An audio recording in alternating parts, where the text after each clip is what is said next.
All right, so I'm going to be painting this nice little winter holiday scene today. And if you want to see the full 45-minute version of this tutorial, you can get that on my Patreon page, which is linked in the description below. And for this painting, the colors that I'm going to be using are ultramarine blue, alizarin crimson, cadmium lemon, and titanium white.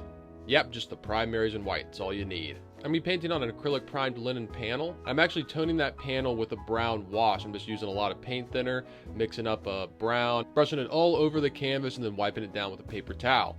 And then I'm going to use that same reddish brown mixture that I used to tone the canvas to draw in the scene. And since I'm using a lot of paint thinner, it's going to dry very quickly and set up so we can paint over it very easily. And you can see with my drawing, I'm not getting very detailed. You don't need to get that detailed when you're drawing for a painting. You can if you like, but really the main important thing is to get the big shapes correct, the big general masses. You want to get those correct. You can develop the details as you're painting.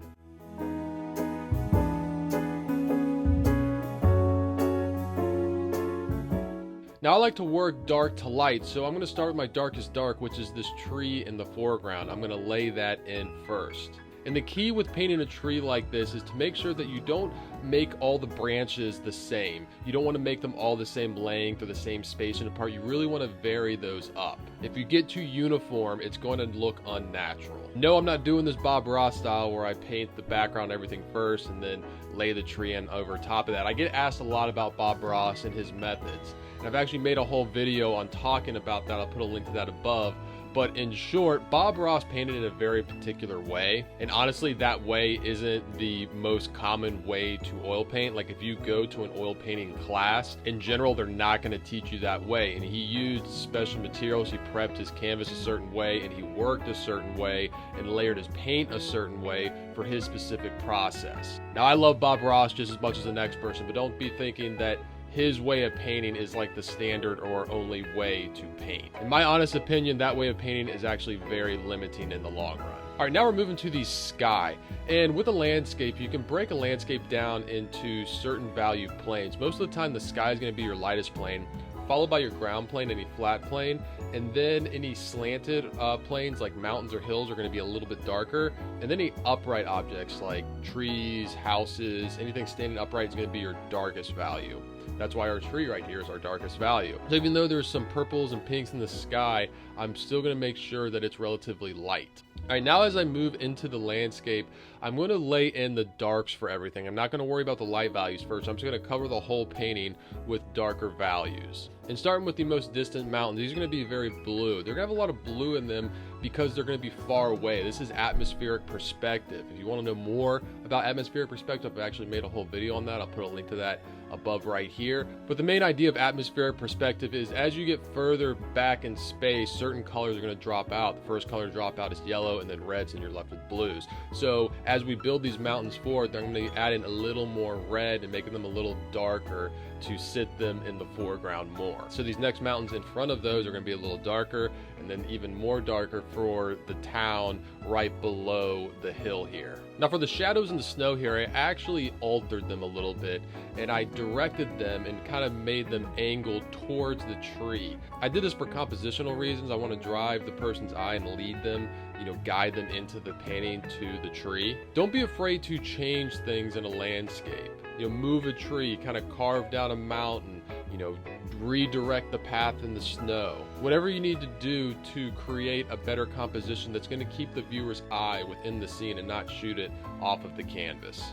All right, now it's time to go back in with some lighter values. And no matter if it's the snow or the houses in the town below, I want to make these values light, but I don't want to make them too light. It's still dusk. These lighter values aren't that bright. And what's going to make the lights on our tree and the lights down in the city glow and look really bright is all the darks around it. So you can't go that bright here. Also, a lot of this is in the distance, and the contrast between darks and lights gets smaller as you get further in the distance.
All right, now it's time to paint this tree, and like everything else, we're gonna work dark to light. So I'm gonna work some darkest orange colors, you know, some lighter orange colors, some yellows, and then eventually to the whites. You don't want to completely get rid of all the darks that you established in the tree either.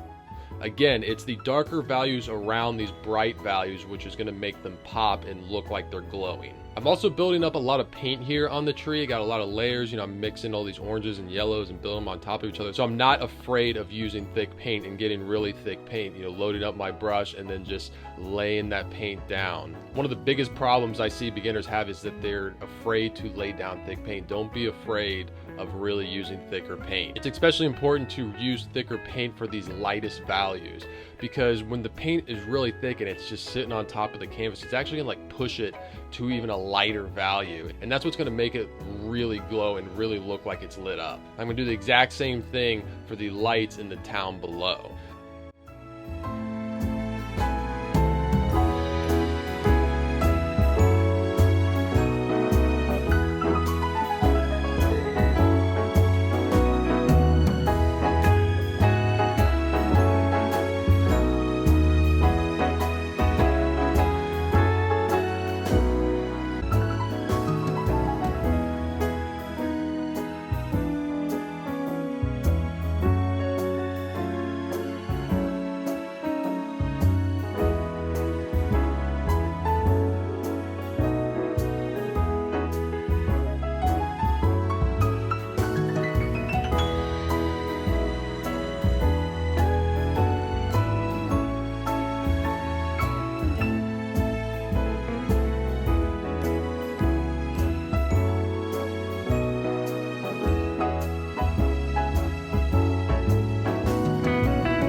All right, that was a fun little painting. You can actually do this painting, take a picture of it, and use one of those websites and make it your holiday card if you would like. Again, the full version of this tutorial is on my Patreon, along with 40 plus other painting video tutorials, which you can check out in the link in the description below. Also in the description below is a link to my free shortcut to color mixing guide. It's a 10-minute video where I show you how I can mix up any color using the primaries in white. And when you sign up to get that, you automatically sign up for the Paint Coach newsletter, which you want to sign up for because I'm in the process of making a beginner's oil painting course. And if you want to get notified when that course is available, you want to be subscribed to the Paint Coach newsletter. And if you want to see what I'm painting on a daily basis, you can follow me on Instagram at Forza43. I'm Chris Fornatero here telling you to go get painting. You are still here. That must mean you really like this video. In that case, I suggest hitting that subscribe button. I'd really appreciate it. Also, you'll probably like this video as well.